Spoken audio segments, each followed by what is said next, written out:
Hello students, welcome back to simple biology. ಇವತ್ತಿನ ಈ ವಿಡಿಯೋದಲ್ಲಿ ಕೊಡಗು ಡಿಸ್ಟ್ರಿಕ್ಟ್ದು ಸೆಕೆಂಡ್ PUC ಪ್ರಿಪ್ರೇಟರಿ ಎಕ್ಸಾಮ್ ಏನು ಇವಾಗ ಆಗಿದೆಯಲ್ಲ ರೀಸೆಂಟಾಗಿ, ಅದರದ್ದು ಆನ್ಸರ್ ಕೀನ ನಾನು ನಿಮಗೆ ಹೇಳ್ತಾ ಇದ್ದೀನಿ. ಈ ಥರ ಬೇರೆ ಬೇರೆ ಡಿಸ್ಟ್ರಿಕ್ಟ್ದು ಪೇಪರ್ಸ್ನ ತೊಗೊಂಡು ನೀವು ಸಾಲ್ವ್ ಮಾಡೋದ್ರಿಂದ ಒಂದು ರೀತಿ ನಿಮಗೆ ಪ್ರಾಕ್ಟೀಸ್ ಕೂಡ ಆಗುತ್ತೆ. ಹಾಗೆಯೇ ಯಾವ ರೀತಿ ಕ್ವಶನ್ಸ್ ಬರ್ಬೋದು, ಹೇಗೆ ಬರ್ಬೋದು, ಇದ್ರದ್ದು ಒಂದು ಐಡಿಯಾನೂ ಸಿಗುತ್ತೆ.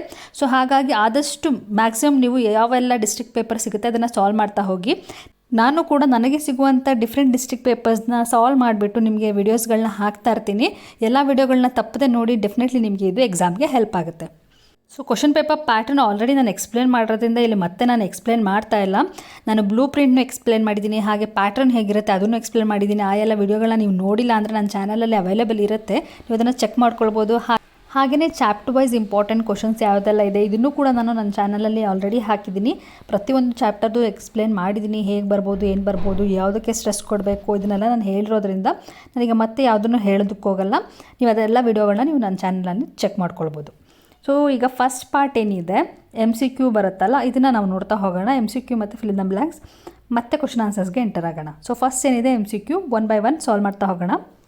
First question, a DNA sequence consisted of 20% adenine nucleotides. What would be the percentage of cytosine nucleotide in the same DNA sequence ಅಂತ ಇಲ್ಲಿ ಕೇಳಿದ್ದಾರೆ. ನೋಡಿ, ಈ ಥರ ಕ್ವಶನ್ಸ್ಗಳೆಲ್ಲ ನಿಮಗೆ ಡೈರೆಕ್ಟ್ ಕ್ವಶನ್ಸ್ ಅಲ್ಲ.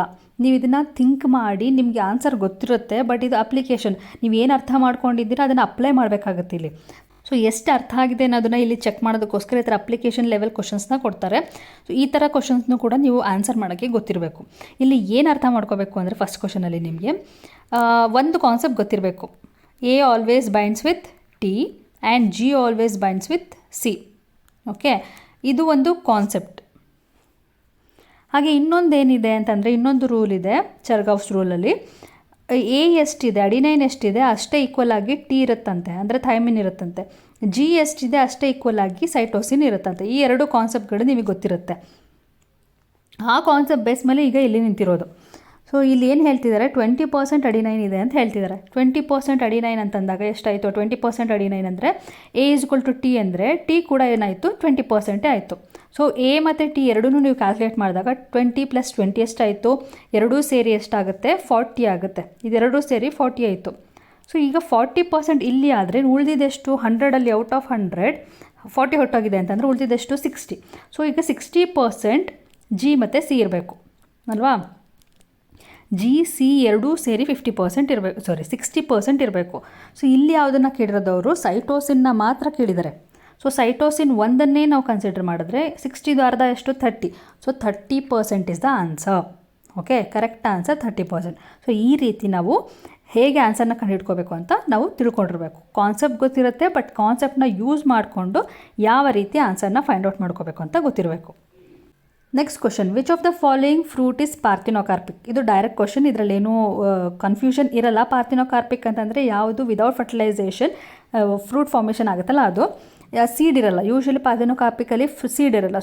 ಸೊ ನೀವು ಹಾಗೆ ಥಿಂಕ್ ಮಾಡಿದ್ರು ಕೂಡ ಆ್ಯಪಲಲ್ಲಿ ಸೀಡ್ ಇರುತ್ತಲ್ವಾ, ಜಾಕ್ ಫ್ರೂಟಲ್ಲೂ ಸೀಡ್ ಇರುತ್ತೆ, ಪಪ್ಪಾಯದಲ್ಲೂ ಸೀಡ್ ಇರುತ್ತೆ, ಬನಾನಾದಲ್ಲಿ ಸೀಡ್ ಇರಲ್ಲ. Next, the vitamin whose content increases following the conversion of milk into curd by the lactic acid bacteria is. ಈ ಲ್ಯಾಕ್ಟಿಕ್ ಆ್ಯಸಿಡ್ ಬ್ಯಾಕ್ಟೀರಿಯಾ ಮಿಲ್ಕ್ನ ಕರ್ಡ್ ಆಗಿ ಕನ್ವರ್ಟ್ ಮಾಡುತ್ತಲ್ಲ, ಆ ಪ್ರೋಸೆಸ್ ಆಗುವಾಗ ಒಂದು ವಿಟಮಿನ್ ಸ್ವಲ್ಪ ಜಾಸ್ತಿ ಆಗುತ್ತಂತೆ. ಮತ್ತು ಈ ವಿಟಮಿನ್ ಇದ್ದರೆ ಅದು ಫಾಸ್ಟಾಗಿ ಏನಾಗುತ್ತೆ, ಮಿಲ್ಕ್ ಇದು ಕರ್ಡಾಗಿ ಕನ್ವರ್ಟ್ ಆಗುತ್ತೆ. ಯಾವ ವಿಟಮಿನ್ ಅಂದರೆ ವಿಟಮಿನ್ B12. ಇದು ಕೂಡ ಡೈರೆಕ್ಟ್ ಕ್ವಶನ್, ಇಲ್ಲೇನು ಟ್ರಿಕ್ಕಿ ಕ್ವಶನ್ಸ್ ಏನೂ ಇಲ್ಲ. ಡೈರೆಕ್ಟಾಗಿ ವಿಟಮಿನ್ B12 ನಿಮಗೆ ಇದು ಗೊತ್ತಿರಬೇಕು, ಕಾನ್ಸೆಪ್ಟ್ ಗೊತ್ತಿರಬೇಕು. ನೀವು ಅರ್ಥ ಮಾಡ್ಕೊಂಡಿದ್ರೆ, ನಿಮಗೆ ಗೊತ್ತಿದ್ರೆ ಜಸ್ಟ್ ರಿಕಾಲ್ ಮಾಡ್ಕೊಂಡು ಆನ್ಸರ್ ಮಾಡುವಂಥ ಕ್ವಶನ್ ಇದು. ನೆಕ್ಸ್ಟ್, ಹೆಟ್ರೋಕ್ರೊಮ್ಯಾಟಿನ್. ಈ ಹೆಟ್ರೋಕ್ರೊಮ್ಯಾಟಿನ್ ಏನು ಅಂತ ಕೇಳ್ತಿದ್ದಾರೆ. ಆಪ್ಷನಲ್ಲಿ ನಿಮಗೆ ಈಸ್ ಟ್ರಾನ್ಸ್ಕ್ರಿಪ್ಷನಲಿ ಆ್ಯಕ್ಟಿವ್ ಅಂತ ಕೊಟ್ಟಿದ್ದಾರೆ. Second one is densely packed, replicated during early S phase, stains lightly. So ಇಲ್ಲಿ ನೀವೇನು ನಿಮಗೆ ಗೊತ್ತಿರಬೇಕು ಇಲ್ಲಿ ಅಂತಂದರೆ, ಹೆಟ್ರೋಕ್ರೊಮ್ಯಾಟಿನ್ ಮತ್ತು ಯೂಕ್ರೊಮ್ಯಾಟಿನ್. ಇನ್ನೊಂದೇನು ಅಪೋಸಿಟ್, ಯೂಕ್ರೊಮ್ಯಾಟಿನ್. ಇದೆರಡರದ್ದು ಡಿಫ್ರೆನ್ಸ್ ನಿಮಗೆ ಗೊತ್ತಿರಬೇಕು. ಯೂಕ್ರೊಮ್ಯಾಟಿನ್ ಅಂದರೆ ಏನು, ಹೆಟ್ರೋಕ್ರೊಮ್ಯಾಟಿನ್ ಅಂದರೆ ಏನು ಅಂತ ಗೊತ್ತಿದ್ದರೆ ಈ ಕ್ವಶನ್ಗೆ ಆನ್ಸರ್ನ ಹೇಳ್ಬೋದು. ಯೂಕ್ರೊಮ್ಯಾಟಿನಲ್ಲಿ ಕಾಯಿಲಿಂಗ್ ಏನಿದೆ, ಇದು ಸ್ವಲ್ಪ ಲೂಸಾಗಿ ಕಾಯಿಲಿಂಗ್ ಇರುತ್ತೆ. ಅದೇ ಹೆಟ್ರೋಕ್ರೊಮ್ಯಾಟಿನ್ ಅಂದರೆ ಫುಲ್ ಕಾಯಿಲಿಂಗ್ ಸ್ವಲ್ಪ ಥಿಕ್ಕಾಗಿರುತ್ತೆ. ಸೊ ಈ ಥರ ಥಿಕ್ಕಿರುವಂಥ ಕಾಯಿಲಿಂಗ್ ರೀಜನ್ನ ನಾವು ಹೆಟ್ರೋಕ್ರೊಮ್ಯಾಟಿನ್ ಅಂತ ಹೇಳ್ತೀವಿ. ಎಲ್ಲಿ ಸ್ವಲ್ಪ ಲೂಸ್ ಆಗಿದೆ ಅದನ್ನು ಯೂಕ್ರೊಮ್ಯಾಟಿನ್ ಅಂತ ಹೇಳ್ತೀವಿ. ಸೊ ಅದರ ಬೇಸ್ ಮೇಲೆ ಈಗ ಕಾನ್ಸೆಪ್ಟ್ ಇದೆ. ಯಾವುದು ಟ್ರಾನ್ಸ್ಕ್ರಿಪ್ಷನಲ್ಲಿ ಆ್ಯಕ್ಟಿವ್ ಅಂತಂದರೆ ಯೂಕ್ರೊಮ್ಯಾಟಿನ್ ಟ್ರಾನ್ಸ್ಕ್ರಿಪ್ಷನಲ್ಲಿ ಆ್ಯಕ್ಟಿವ್, ಹೆಟ್ರೋಕ್ರೊಮ್ಯಾಟಿನ್ ಅಲ್ಲ. ಸೊ ಫಸ್ಟ್ ಆಪ್ಷನ್ ಅಲ್ಲ. So first option cancel. Second, it is densely packed. ಈಗ ತಾನೇ ಹೇಳಿದೆ ಯಾವುದು ಡೆನ್ಸ್ ಆಗಿ ಪ್ಯಾಕ್ ಆಗಿರುತ್ತೆ, ಹೆಟ್ರೋಕ್ರೊಮೈನ್. ಸೊ ಇದಾ ಅಂತ ನೋಡೋಣ. ಈಗ ಇನ್ನು ಇನ್ನೆರಡು ಆಪ್ಷನ್ ನೋಡಬೇಕಲ್ವಾ. ಸೊ ಇನ್ನೆರಡು ಆಪ್ಷನ್ ಏನು ಅಂತ ನೋಡಿಬಿಟ್ಟು ಮತ್ತೆ ಫೈನಲ್ ಆಗಿ ಬಿನೇ ಕರೆಕ್ಟಾ ಅಂತ ಡಿಸೈಡ್ ಮಾಡೋಣ. ನೆಕ್ಸ್ಟ್ ಇದು replicated during early S phase ಅಂತ ಕೊಟ್ಟಿದ್ದಾರೆ. ಅರ್ಲಿ ಎಸ್ ಫೇಸಲ್ಲಿ ರೆಪ್ಲಿಕೇಟ್ ಆಗೋದು ಯೂಕ್ರೊಮ್ಯಾಟಿನ್. ಓಕೆ, ಇದಾದರೆ ಹೆಟ್ರೋಕ್ರೊಮ್ಯಾಟಿನ್ ಅಂದರೆ ಲೇಟ್ ಎಸ್ ಫೇಸಲ್ಲಿ ಆಗಬೇಕು. ಸೊ ಅರ್ಲಿ ಅಂತ ಕೊಟ್ಟಿರೋದ್ರಿಂದ ಇದು ಕೂಡ ಆನ್ಸರ್ ಅಲ್ಲ. ನೆಕ್ಸ್ಟ್, ಸ್ಟೇನ್ಸ್ ಲೈಟಾಗಿ ಸ್ಟೇನ್ ಆಗುತ್ತೆ ಅಂತ ಹೇಳ್ತಾ ಇದ್ದಾರೆ. ಇಲ್ಲ, ಯಾವಾಗ ಕಾಯಿಲಿಂಗ್ ಸ್ವಲ್ಪ ಲೂಸ್ ಆಗಿರುತ್ತಲ್ಲ ಆಗ ಸ್ಟೇನ್ ಕೂಡ ಲೈಟಾಗಿರುತ್ತೆ. ಕಾಯಿಲಿಂಗ್ ಯಾವಾಗ ಜಾಸ್ತಿ ಇರುತ್ತೆ ಅಲ್ಲಿ ಸ್ಟೇನ್ ಜಾಸ್ತಿ ತೊಗೊಳುತ್ತೆ. ಸೊ ಯಾವುದು ಜಾಸ್ತಿ ಸ್ಟೇನ್ ತೊಗೊಳ್ತಾ ಇರೋದು, ಹೆಟ್ರೋಕ್ರೊಮ್ಯಾಟಿನ್. ಸೊ ಹೆಟ್ರೋಕ್ರೊಮ್ಯಾಟಿನ್ ಲೈಟಾಗಿ ಸ್ಟೇನ್ ತೊಗೊಳ್ತಾ ಇಲ್ಲ. ಸೊ ಇದು ಆನ್ಸರ್ ಅಲ್ಲ. ಸೊ ಆನ್ಸರ್ ಏನು, B. So B is the correct answer. Next question, during spermatogenesis meiosis occurs in. Meiosis, ಈಗ ಸ್ಪರ್ಮ್ಯಾಟೋಜೆನಸಿಸ್ದು ಡಯಾಗ್ರಾಮ್ನ ರಿಕಾಲ್ ಮಾಡ್ಕೊಳ್ಳಿ. ಏನಿದೆ ಸ್ಕಿಮ್ಯಾಟಿಕ್ ರೆಪ್ರೆಸೆಂಟೇಷನ್, ಅದನ್ನು ನೆನಪು ಮಾಡ್ಕೊಳ್ಳಿ. ಅಲ್ಲಿ ಫಸ್ಟ್ ಆಗೋದು ಮೈಟೋಸಿಸ್ ಸೆಲ್ ಡಿವಿಷನ್. ನೆಕ್ಸ್ಟ್ ಅದು ಪ್ರೈಮರಿ ಸ್ಪರ್ಮ್ಯಾಟೋಸೈಟ್ ಆಗುತ್ತಲ್ಲ, ಮಿಯೋಸಿಸ್ ಪ್ರೋಸೆಸ್ ಆಗುತ್ತೆ. ಹಾಗೆ ಅದು ಸೆಕೆಂಡ್ರಿ ಸ್ಪರ್ಮ್ಯಾಟೋಸೈಟ್ ಆದಾಗಲೂ ಕೂಡ ಇನ್ನೊಂದ್ಸಲಿ ಮಿಯೋಸಿಸ್ ಪ್ರೋಸೆಸ್ ಆಗುತ್ತೆ.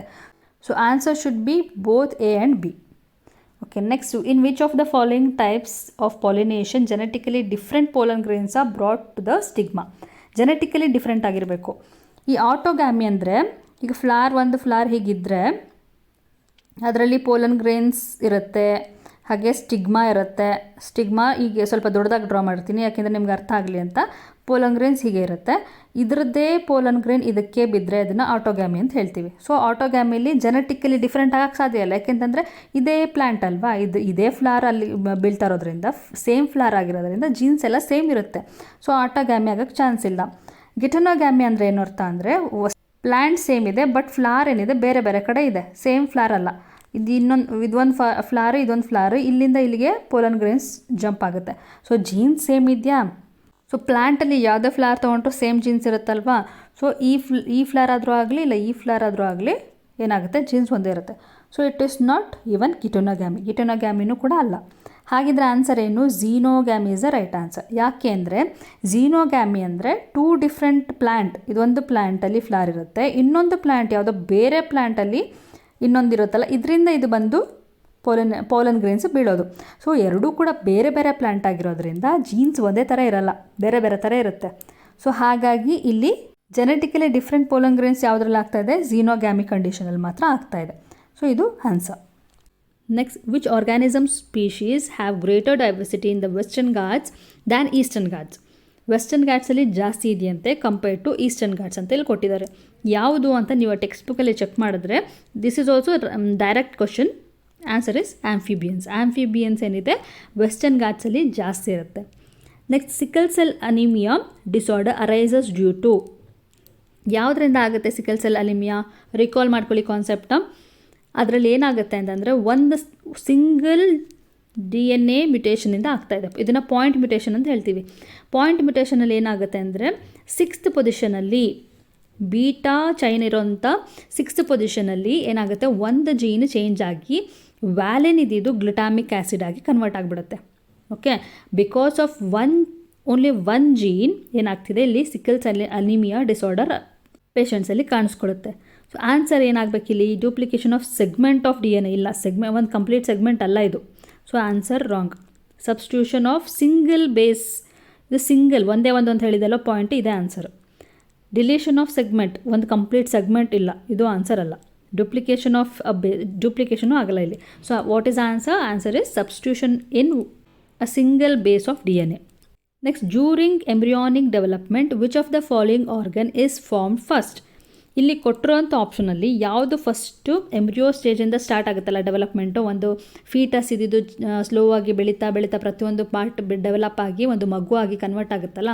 ಸೊ ಆ ಥರ ಮಗು ಹುಟ್ಟುವಾಗ ಯಾವ ಪಾರ್ಟ್ ಫಸ್ಟ್ ಬರುತ್ತೆ, ಯಾವ ಪಾರ್ಟ್ ಮತ್ತೆ ಬರುತ್ತೆ, ಈ ಆರ್ಡ್ರನ್ನು ನೀವು ತಿಳ್ಕೊಂಡಿರಿ. ಫಸ್ಟ್ ಮಂತಲ್ಲಿ ಯಾವುದೆಲ್ಲ ಆರ್ಗನ್, ಸೆಕೆಂಡ್ ಮಂತಲ್ಲಿ ಯಾವುದೆಲ್ಲ ಆರ್ಗನ್, ಇದನ್ನು ತಿಳ್ಕೊಂಡಿದ್ರೆ ಈ ಥರ ಕ್ವಶನ್ಸ್ ಏನಿದೆ ಇದನ್ನು ಆನ್ಸರ್ ಮಾಡೋಕ್ಕೆ ನಿಮ್ಗೆ ಹೆಲ್ಪ್ ಆಗುತ್ತೆ. ಇಲ್ಲಿ ಸ್ಕಿನ್, ಬ್ರೈನ್, ನ್ಯೂರಲ್ ಟ್ಯೂಬ್ ಮತ್ತು ಹಾರ್ಟ್ ಅಂತ ಕೊಟ್ಟಿದ್ದಾರೆ. ಈ ಸ್ಕಿನ್, ಬ್ರೈನ್, ಹಾರ್ಟ್ ಎಲ್ಲದೆಲ್ಲ ಯಾವುದು ಆರ್ಗನ್ಸ್ ಇದು. ಸೊ ಆರ್ಗನ್ಸ್ ಎಲ್ಲ ಯಾವಾಗ ಡೆವಲಪ್ ಆಗುತ್ತೆ, ಒಂದು ಕಂಪ್ಲೀಟ್ ಆಗಿ ಜರ್ಮ್ ಲೇಯರ್ ಎಲ್ಲ ಫಾರ್ಮ್ ಆದಮೇಲೆ. ಬಟ್ ಇಲ್ಲಿ ನ್ಯೂರಲ್ ಟ್ಯೂಬ್ ಏನು ಕೊಟ್ಟಿದ್ದಾರಲ್ಲ, ಈ ನ್ಯೂರಲ್ ಟ್ಯೂಬ್ ಫಸ್ಟ್ ಫಾರ್ಮ್ ಆಗುತ್ತೆ. ಏನಿದು ನ್ಯೂರಲ್ ಟ್ಯೂಬ್ ಅಂದರೆ ನಿಮ್ಮದು ನರ್ವ್ ಕಾರ್ಡ್ ಇದೆಯಲ್ಲ, ವರ್ಟಿಬ್ರಲ್ ಕಾಲಮ್, ಆ ಥರ ಅದು ಡಿಫ್ರೆನ್ಷಿಯೇಟ್ ಆಗ್ತಾ ಹೋಗುತ್ತಲ್ಲ. ಸ್ಟಾರ್ಟಿಂಗಲ್ಲಿ ಒಂದು ಸ್ಮಾಲ್ ಎಂಬ್ರಿಯೋ ಇದ್ದಿದ್ದು ಡೆವಲಪ್ ಆಗಿ ಮಲ್ಟಿಪ್ಲೈ ಆಗಿ ಸೆಲ್ಸ್ ಎಲ್ಲ ಎಕ್ಟೋಡಮ್, ಎಂಡೋಡಮ್, ಮೆಸೋಡಮ್ ಆಗಿ ಕನ್ವರ್ಟ್ ಆಗಿರುತ್ತೆ. ಇದನ್ನು ಜರ್ಮ್ ಲೇಯರ್ ಅಂತ ಹೇಳ್ತೀವಿ. ಆ ಜರ್ಮ್ ಲೇಯರ್ ಡೆವಲಪ್ ಆಗುವಾಗ ನೋಟೋಕಾರ್ಡ್ ಏನಿದೆ, ನೋಟೋಕಾರ್ಡ್ ಬಗ್ಗೆ ನಿಮಗೆ ಗೊತ್ತಿರುತ್ತೆ. ನೋಟೋಕಾರ್ಡ್ ಇದ್ದಿದ್ದು ವರ್ಟಿಬ್ರಲ್ ಕಾಲಮ್ ಆಗಿ ಚೇಂಜ್ ಆಗುತ್ತೆ ಮ್ಯಾಮಲ್ಸಲ್ಲಿ. ಇಲ್ಲಿ ಮೀಸೋಡರ್ಮಲ್ ಲೇಯರ್ ಏನಿದೆ, ಜರ್ಮ್ ಲೇಯರಲ್ಲಿ, ಅದು ನೋಟೋಕಾರ್ಡ್ ಡೆವಲಪ್ಮೆಂಟ್ಗೆ ಹೆಲ್ಪ್ ಮಾಡುತ್ತೆ. ಸೊ ಹಾಗಾಗಿ ಅದು ಫಸ್ಟ್ ಬರೋದು. ಅದಾದಮೇಲೆ ಬೇರೆ ಎಲ್ಲ ಆರ್ಗನ್ಸ್ಗಳು ಬರೋದು. So answer is C, neural tube. Next, Darwin finches are an excellent example of. ಯಾವುದಕ್ಕೆ example Darwin finches? Direct question, adaptive radiation.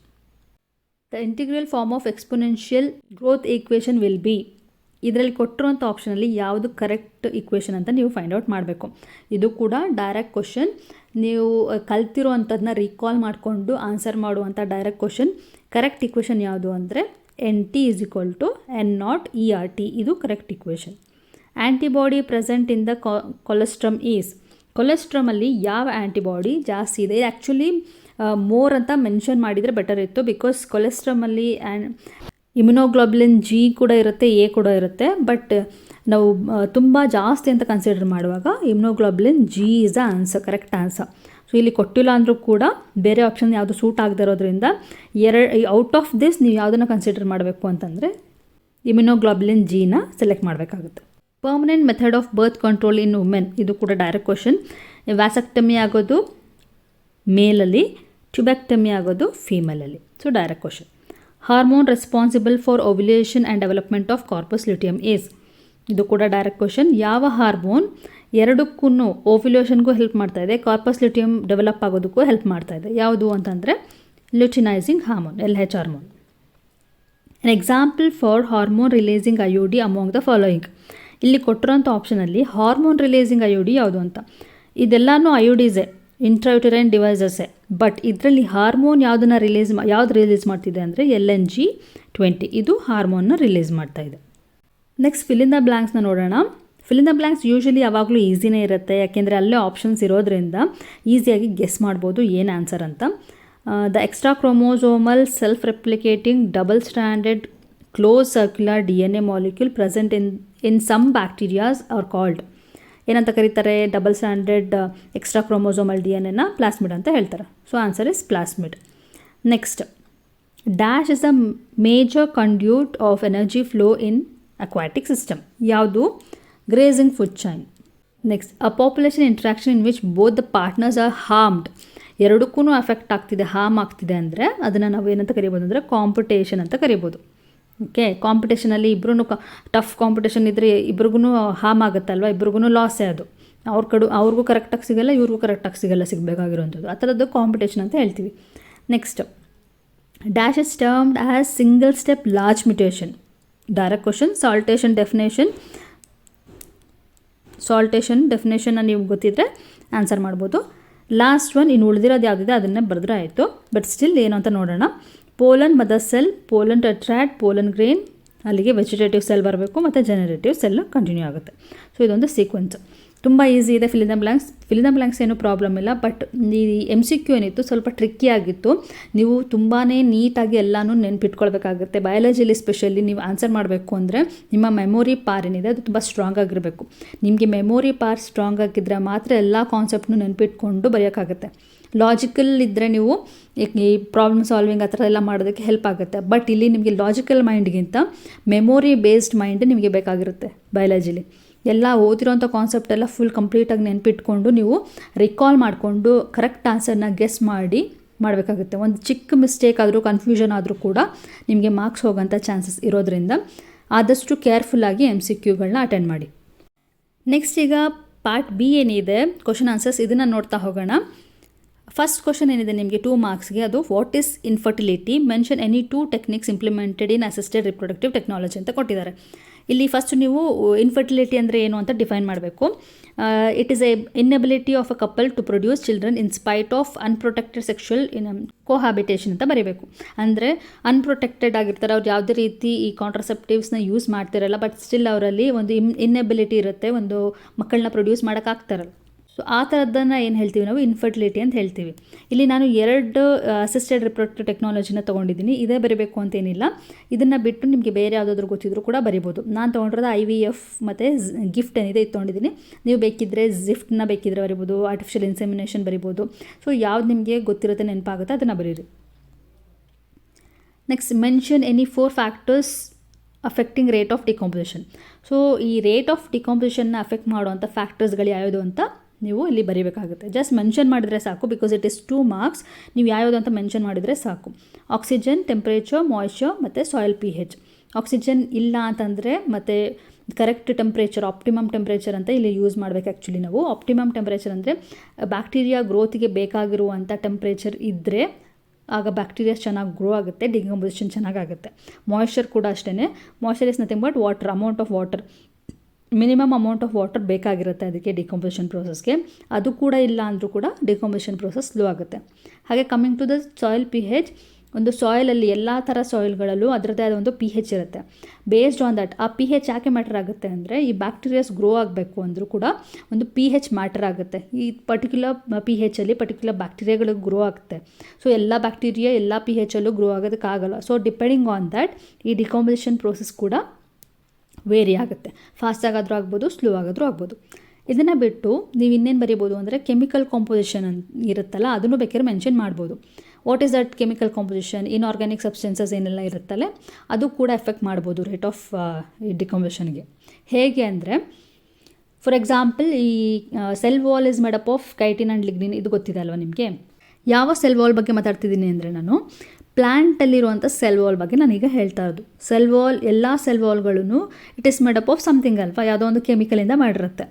ಆ ಕೆಮಿಕಲ್ ಲಿಗ್ನಿನ್ ಅಥವಾ ಕೈಟಿನ್ ಈ ಥರದ್ದಿದ್ದರೆ ಆ ಪ್ರೋಸೆಸ್ ಏನಿದೆ ಅದನ್ನು ಬ್ರೇಕ್ ಮಾಡೋವಂಥ ಪ್ರೋಸೆಸ್ ಅದು ಸ್ವಲ್ಪ ಡಿಲೇ ಆಗುತ್ತೆ. ಯಾಕೆಂತಂದರೆ ಅದು ಇಟ್ ಈಸ್ ವೆರಿ ಹಾರ್ಡ್, ಒಂಥರ ಅದು ತುಂಬ ಟಫ್ ಲೇಯರ್ಸ್ಗಳಾಗಿರುತ್ತೆ. ಸೊ ಅದನ್ನು ಬ್ರೇಕ್ ಮಾಡಿ ಡಿಕಾಂಪೋಸಿಷನ್ ಪ್ರೋಸೆಸ್ನ ಮಾಡಬೇಕಾಗಿರೋದ್ರಿಂದ ಇಲ್ಲಿ ಸ್ವಲ್ಪ ಟೈಮ್ ಜಾಸ್ತಿ ತೊಗೊಳುತ್ತೆ. ಸೊ ಈ ಥರ ಕೆಮಿಕಲ್ ಡಿಪೋಸಿಷನ್ ಬೇಸ್ ಮೇಲೂ ಕೂಡ ಈ ಡಿಕಾಂಪೋಸಿಷನ್ ಫಾಸ್ಟಾಗಿ ಆಗಬೇಕಾ ಸ್ಲೋ ಆಗುತ್ತಾ ಇದು ಕೂಡ ಡಿಪೆಂಡ್ ಆಗಿರುತ್ತೆ. ಬೇಕಿದ್ರೆ ಅದು ಕೂಡ ನಿಮಗೆ ಅಕಸ್ಮಾತ್ 5 ಏನಾದರೂ ಕೇಳಿದ್ರೆ ಫ್ಯಾಕ್ಟರ್ಸ್ ಅದನ್ನು ಮೆನ್ಷನ್ ಮಾಡ್ಬೋದು.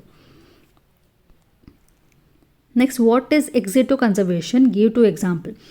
ಎಕ್ಸಿಟು ಕನ್ಸರ್ವೇಷನ್ ಅಂದರೆ ಯಾವಾಗ ಒಂದು ಎಂಡೇಂಜರ್ಡ್ ಸ್ಪೀಷೀಸ್ನ ನಾವು ಆರ್ಟಿಫಿಷಿಯಲ್ ಒಂದು ಜಾಗದಲ್ಲಿ ನಾವು ಪ್ರೊಟೆಕ್ಟ್ ಮಾಡ್ತೀವಲ್ಲ, ಫಾರ್ ಎಕ್ಸಾಂಪಲ್ ಝೂ, ಈ ಬೊಟಾನಿಕಲ್ ಗಾರ್ಡನ್, ಇದೆಲ್ಲ ಏನು ಆರ್ಟಿಫಿಷಿಯಲ್ ಆಗಿ ನಾವೇ ಬಿಲ್ಡ್ ಮಾಡಿರೋವಂಥದ್ದು. ಝೂನ ಅಲ್ಲೇ ನ್ಯಾಚುರಲ್ ಆಗಿದೆಯಾ? ಇಲ್ಲ, ನಾವು ಒಂದು ಪ್ಲೇಸ್ನ ಸೆಲೆಕ್ಟ್ ಮಾಡಿಕೊಂಡು ಅದನ್ನು ಮಾಡಿ ನಾವು ಅಲ್ಲಿ ಪ್ರೊಟೆಕ್ಟ್ ಮಾಡ್ತಿರ್ತೀವಿ ಎಂಡೇಂಜರ್ಡ್ ಸ್ಪೀಷೀಸ್ನ. ಹಾಗೆಯೇ ಈ ಬೊಟಾನಿಕಲ್ ಗಾರ್ಡನ್ಸ್ಗಳು ಕೂಡ ಅಷ್ಟೇ. ಯಾವುದೆಲ್ಲ ಟ್ರೀ ಅಥವಾ ಪ್ಲಾಂಟ್ಸ್ ಏನಿದೆ ಅದು ಎಂಡೇಂಜರ್ಡ್ ಕಂಡೀಷನಲ್ಲಿದೆ ಅದನ್ನು ಅಲ್ಲಿ ಗ್ರೋ ಮಾಡ್ತಾರೆ. ಸೊ ಅದನ್ನು ಬೊಟಾನಿಕಲ್ ಗಾರ್ಡನ್ ಅಂತ ಹೇಳ್ತಾರೆ.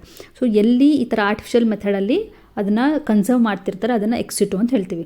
ಇದಕ್ಕೆ ಆಪೋಸಿಟ್ ಇನ್ನೊಂದಿದೆ ಇನ್ಸಿಟು, ಅದನ್ನು ನೋಡ್ಕೊಂಡಿರಿ.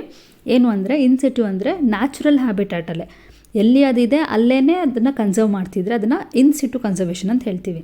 ಇದಕ್ಕೆ ಎಕ್ಸಾಂಪಲ್ ಆಗಿ ನೀವು ಯಾವುದಾದ್ರೂ ಈ ರಿಸರ್ವ್ ಫಾರೆಸ್ಟ್ಗಳೆಲ್ಲ ಬರುತ್ತಲ್ಲ ಅದನ್ನು ನೀವು ಎಕ್ಸಾಂಪಲ್ ಆಗಿ ಕೊಡ್ಬೋದು. Next, what is cancer? Mention the types of tumours. Cancer ಅಂದರೆ ಏನು ಅಂತ ಬರೀಬೇಕು. Uncontrolled cell division leads to the production of mass of cells called cancer. ಯಾವಾಗ ಒಂದು ಸೆಲ್ ನಮ್ಮ ಕಂಟ್ರೋಲ್ ಮೀರಿ ಮಲ್ಟಿಪ್ಲೈ ಆಗ್ತಾ ತುಂಬ ಸೆಲ್ಗಳನ್ನ ಪ್ರೊಡ್ಯೂಸ್ ಮಾಡುತ್ತೆ, ಅದನ್ನು ಆ ಕಂಡೀಷನ್ನ ನಾವೇನು ಹೇಳ್ತೀವಿ ಅಂದರೆ ಕ್ಯಾನ್ಸರ್ ಅಂತ ಹೇಳ್ತೀವಿ. ಆ ಥರ tumour is one of the type of cancer. So ಇಲ್ಲಿ ಟ್ಯೂಮರ್ 2 ಥರ ಇದೆ, ಒಂದು ಬೆನಿನ್ ಟ್ಯೂಮರ್ ಮತ್ತು ಮ್ಯಾಲಿಗ್ನೆಂಟ್ ಟ್ಯೂಮರ್. ಸೊ 2 ಟೈಪ್ನ ನೀವು ಬರೆದ್ರೆ ಆಯಿತು. Next, define productivity. Mention any one difference between GPP and NPP. ಇಲ್ಲಿ ಪ್ರೊಡಕ್ಟಿವಿಟಿ ಅಂದರೆ ಏನು ಅಂತ ಡೆಫಿನೇಷನ್ ಬರೀಬೇಕಾಗುತ್ತೆ. The rate of biomass production is called productivity. GPP ಮತ್ತು NPPಗೆ ಡಿಫ್ರೆನ್ಸ್ ಬರೀಬೇಕು ಅಂದಾಗ ಅದರದ್ದು ಡೆಫಿನೇಷನ್ ಬರೆದ್ರೂ ಕೂಡ ಒಂದು ಡಿಫ್ರೆನ್ಸ್ ಆಗಿಬಿಡುತ್ತೆ. ಇಲ್ಲಿ ಜಸ್ಟ್ 2 ಮಾರ್ಕ್ಸ್ಗೆ ಬೇಕಾಗಿರೋದ್ರಿಂದ ಇಲ್ಲಿ ಡೆಫಿನೇಷನ್ ಬರೆದ್ರೆ ಪ್ರೊಡಕ್ಟಿವಿಟಿ ಅಂದರೆ ಏನು ಅಂತ 1 ಮಾರ್ಕ್ ನಿಮಗೆ. ಹಾಗೆ ಇಲ್ಲಿ ಡಿಫ್ರೆನ್ಸ್ನ ಬರೆದ್ರೆ ಸಾಕು. ಸೊ ಇಲ್ಲಿ ನಾನು ಡೆಫಿನೇಷನ್ನ ನಿಮಗೆ ಡಿಫ್ರೆನ್ಸ್ ಆಗಿ ತೊಗೊಂಡಿದ್ದೀನಿ. It is the total amount of biomass produce by plant during photosynthesis.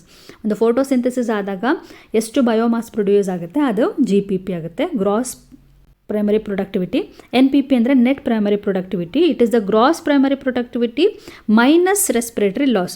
So produce ಆದಂಥ ಡ್ಯೂರಿಂಗ್ ದ ಫೋಟೋಸಿಂಥಸಿಸ್ ಏನು ಪ್ರೊಡ್ಯೂಸ್ ಆಗಿರುತ್ತಲ್ಲ ಆ ಎನರ್ಜಿ ಏನಿರುತ್ತೆ ಅದು ರೆಸ್ಪಿರೇಷನ್ ಟೈಮಲ್ಲಿ ಕೆಲವೊಂದು ಯೂಸ್ ಆಗಿಬಿಡುತ್ತೆ. ಯಾಕೆಂದರೆ ರೆಸ್ಪಿರೇಷನ್ ಪ್ರೋಸೆಸ್ ಪ್ಲಾಂಟ್ ಕೂಡ ರೆಸ್ಪೈರ್ ಮಾಡಲೇಬೇಕು, ಅದರಲ್ಲೂ ರೆಸ್ಪಿರೇಷನ್ ಪ್ರೋಸೆಸ್ ಆಗಲೇಬೇಕು. ಸೊ ಆ ಟೈಮಲ್ಲಿ ಅದು ಯೂಸ್ ಆಗಿರುತ್ತೆ. ಸೊ ಉಳಿದಿದ್ದೆಂಥದ್ದೇನಿದೆ ಅದನ್ನು ನಾವು ನೆಟ್ ಪ್ರೊಡಕ್ಟಿವಿಟಿ ಅಂತ ಕರಿತೀವಿ. Okay, net primary productivity. So this is the difference between GPP and NPP. Next give for example of convergent evolution, direct question.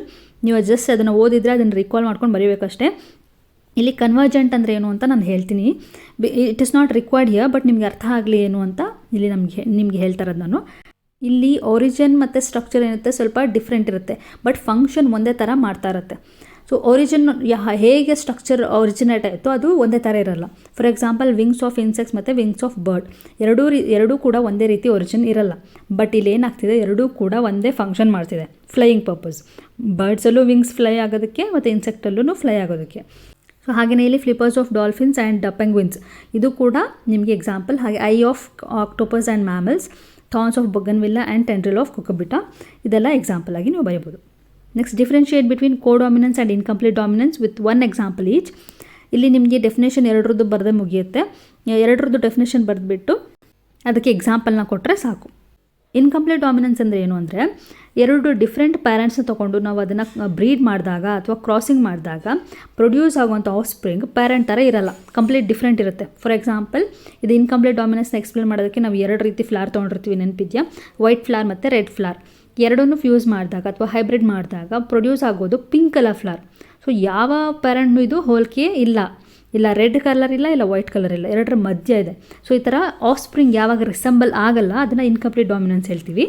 Codominance ಅಂದರೆ ಈ ಕಂಡೀಷನಲ್ಲಿ ಆ ಪೇರೆಂಟ್ಸಿಂದ ಪ್ರೊಡ್ಯೂಸ್ ಆಗಿರೋಂಥ ಆಫ್ ಸ್ಪ್ರಿಂಗ್ ಪೇರೆಂಟ್ಗೆ ಹೋಲಿಕೆ ಇರುತ್ತೆ. ಸೊ ಇದು ಕೋಡಾಮಿನೆನ್ಸ್. ಇದು ಒಂದು ಡಿಫ್ರೆನ್ಸ್ನ ಬರೆದ್ರೆ ಸಾಕು. ಎಕ್ಸಾಂಪಲ್ ಇಲ್ಲಿ ನಾನು ಮೆನ್ಷನ್ ಮಾಡೋದು ಮರ್ತೋಗ್ಬಿಟ್ಟಿದ್ದೀನಿ. ಇನ್ಕಂಪ್ಲೀಟ್ ಡಾಮಿನೆನ್ಸ್ಗೆ ನೀವು 4 o'clock ಪ್ಲಾಂಟ್ನ ಮೆನ್ಷನ್ ಮಾಡಿ, ಹಾಗೆ ಕೋಡಾಮಿನೆನ್ಸ್ಗೆ ABO ಬ್ಲಡ್ ಗ್ರೂಪ್ನ ಮೆನ್ಷನ್ ಮಾಡಿ. Next what is the use of cyclosporin A, mention its source. So ಇಲ್ಲಿ ನೀವು ಸೈಕ್ಲೋಸ್ಪೋರಿನ್ ಏನಿದೆ ಅದರದ್ದು ಯೂಸ್ ಏನು ಅಂತ ಬರೀಬೇಕಾಗುತ್ತೆ, ಹಾಗೆ ಯಾವುದರಿಂದ ಇದು ಪ್ರೊಡ್ಯೂಸ್ ಆಗ್ತಿದೆ ಅಂತ ಬರೀಬೇಕಾಗುತ್ತೆ. ಯೂಶಲಿ ಇದನ್ನು ಪ್ರೊಡ್ಯೂಸ್ ಮಾಡೋದು ಒಂದು ಫಂಗಸ್ ಟ್ರೈಕೋಡರ್ಮಾ ಪಾಲಿಸ್ಪರ್ಮಮ್ ಅಂತ ಏನಿದೆ, ಪಾಲಿಸ್ಪೋರಮ್, ಅದರಿಂದ ಇದನ್ನು ಎಕ್ಸ್ಟ್ರಾಕ್ಟ್ ಮಾಡ್ತಾರೆ. ಇದು ಏನಕ್ಕೆ ಯೂಸ್ ಆಗುತ್ತೆ ಅಂದರೆ ಇಮ್ಯುನೋ ಸಪ್ರೆಸಿವ್ ಏಜೆಂಟ್ ಆಗಿ ಇದು ಯೂಸ್ ಆಗುತ್ತೆ. ನೆಕ್ಸ್ಟ್ ಇಲ್ಲಿ 3 marks ಆನ್ಸರ್ಸ್ನೆಲ್ಲ ಕೊಟ್ಟಿದ್ದೀನಿ ನಾನು, ಇದನ್ನು ನೀವು ನೋಡ್ಕೊಳ್ಬೋದು. ಪ್ರತಿಯೊಂದು ಎಕ್ಸ್ಪ್ಲೇನ್ ಮಾಡೋದಕ್ಕಾಗಲ್ಲ. ಇಲ್ಲಿ ನೋಡಿ, ಇಲ್ಲಿ ಜೆನೆಟಿಕ್ ಕೋಡ್ ಸೈಲೆಂಟ್ ಫೀಚರ್ಸ್ನ ಬರೀರಿ ಅಂತ ಹೇಳಿದ್ದಾರೆ, ಬಟ್ ಎಲ್ಲನೂ ಬರೆದ್ರೆ ನಿಮಗೆ ತುಂಬ ಲೆಂದಿ ಆಗಿಬಿಡುತ್ತೆ. ಸೊ ಇದು ಜಸ್ಟ್ 3 marksಗೆ ಕೇಳಿರೋದ್ರಿಂದ ನೀವು ಎಷ್ಟು ಬರೀಬೋದು ಅಂದರೆ ಒಂದು 3 pointsನ ಮೆನ್ಷನ್ ಮಾಡಿದ್ರೆ ಸಾಕು. ಇಲ್ಲಿ ಕೊಟ್ಟಿರೋದ್ರಲ್ಲಿ ನಿಮ್ಗೆ ಯಾವ್ದು ಈಸಿ ಅನಿಸುತ್ತೆ ಅದೊಂದು 3 pointsನ ನೀವು ಸೆಲೆಕ್ಟ್ ಮಾಡ್ಕೊಂಡು ಕಲ್ತ್ಕೊಳ್ಳಿ. Next what is foetal ejection reflex, describe the mechanism of foetal rejection reflex ಅಂತ ಇಲ್ಲಿ ಕೊಟ್ಟಿದ್ದಾರೆ. ಇದನ್ನು ಕೂಡ ನಾನು ಎಕ್ಸ್ಪ್ಲೇನ್ ಮಾಡಿದ್ದೀನಿ, ಎಷ್ಟು ಬರೀಬೇಕು ಹೇಗೆ ಬರೀಬೇಕು ಅಂತ ನಿಮ್ಗೊಂದು ಐಡಿಯಾ ಸಿಗುತ್ತೆ ಇದನ್ನು ನೋಡೋದ್ರಿಂದ. ಪ್ರತಿಯೊಂದು ಕ್ವಶನ್ಗೆ ನಾನು ಕರೆಕ್ಟ್ ಎಕ್ಸಾಕ್ಟಾಗಿ ಏನು ಬರೀಬೇಕು ಅದನ್ನು ಸೆಲೆಕ್ಟ್ ಮಾಡ್ಕೊಂಡು ನಿಮ್ಗೆ ಇಲ್ಲಿ ಕೊಟ್ಟಿದ್ದೀನಿ, ಇದನ್ನು ನೋಡ್ಕೊಳ್ಳಿ. Next question, what is gene therapy, name the genetic disease treated by using this technique and also mention the enzyme deficient in the disease.